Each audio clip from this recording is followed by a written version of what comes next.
Hey everybody, this is Marco Rodriguez coming at you. Happy Wellness Wednesday once again. Today we have a double feature. I'm sitting here with fellow biohacker Kim Chapelle in the great state of Arizona.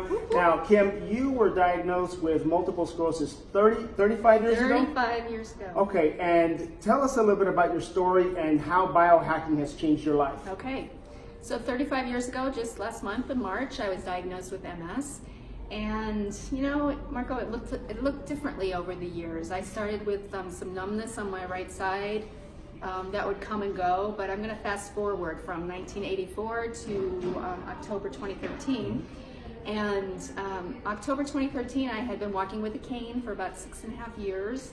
I drove to my neighbor's house, so the cane isn't so impressive when I drive to my neighbor's house, or was in a wheelchair when, you know, my husband would put me in a wheelchair whenever I needed to really go any significant distance.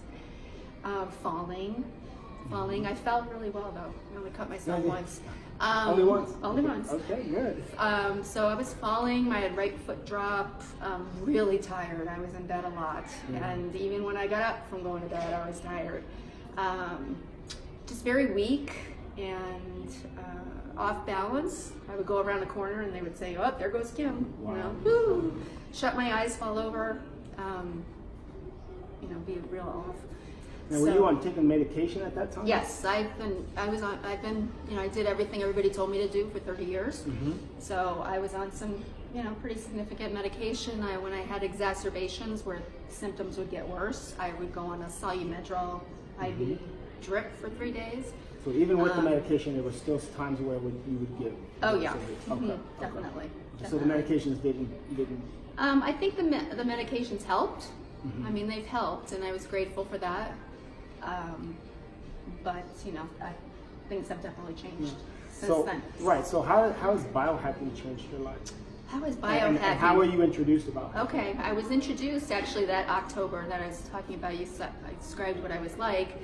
I had a conversation with a neighbor and friend about how to heal my body with MS, and so what that entailed was she just said she had something she might, you know, she started her own business. She had something that might help me, and I hadn't seen her in a while.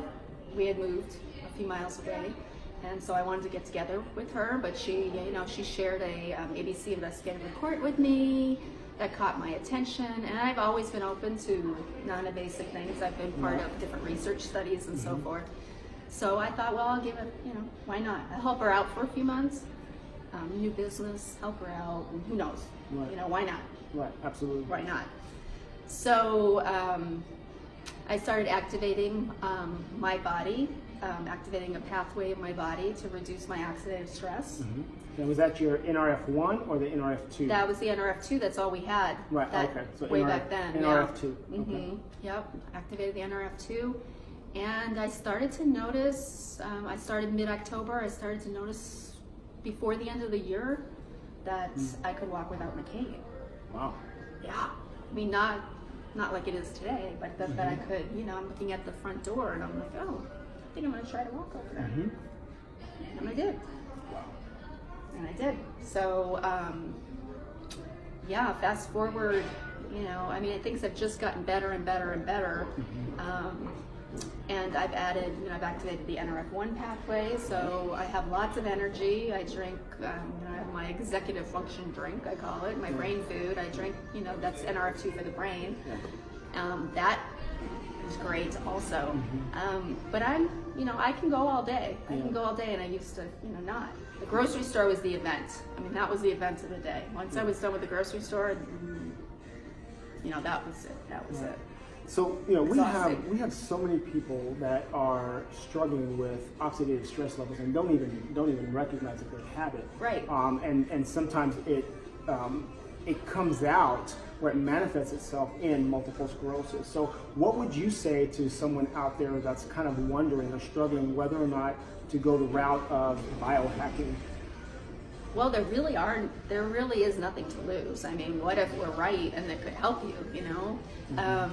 You know, 5 herbs, it's not, you know, I mean, I would sleep on the street before I didn't have it, and my family would too, you know, so nothing had everything had kept me where I was, or I was definitely declining, again, I'm grateful for the medication. I wish I didn't have to wait 30 years to find this out, but there was a reason I did, because, obviously. I'm curious about something. Were you when you started biohacking? Did you stay on? How long did you stay on your did you stay on your medications for some time? So it's okay. Is it okay to do both? Yes, Was it's there okay. any drug interactions or No, anything like that? absolutely not. No drug interactions. I didn't have any side effects at all. Okay. At all. And I was I stayed on the medications a couple years after that.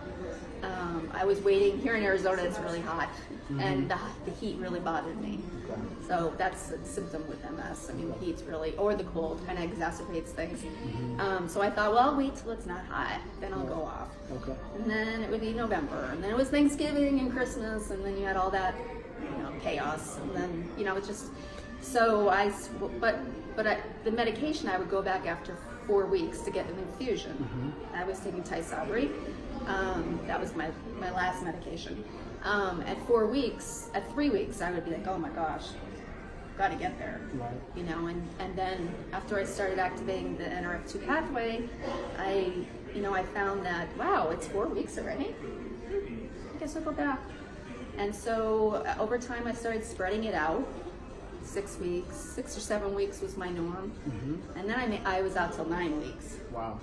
And then the doctor, I don't know, got noticed, I guess. She wanted to talk to me, and you would have this blood test for this PML, for this terminal brain disease. That was a possibility of this medication. And she said, well, your antibody counts are coming up, even though you're spreading it out. So I'm assuming you want to stop. So that's kind of what got me to just take the plunge. That's fantastic. Take the plunge and cut it off. And she said, are you sure you want to do this? Because, we've been holding back, the damage to your. So are you still doing it? Or are you? No, I've been about off? 2.5 years now. 2.5 years now. And so you're biohacking NRF2 Full-time.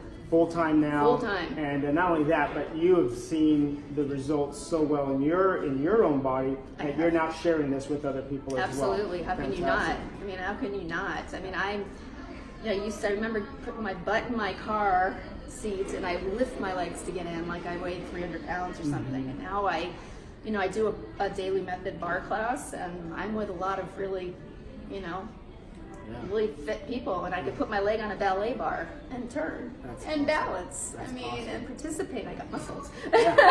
So fantastic. So it's almost amazing. like an obligation, right? Absolutely an obligation. Yeah. My husband has his wife back. We started dating when I was 17, which is when we met. So he's been through all of this with me. But it's just. Things aren't perfect. I'm not saying things are perfect, but I would say they're 98% better.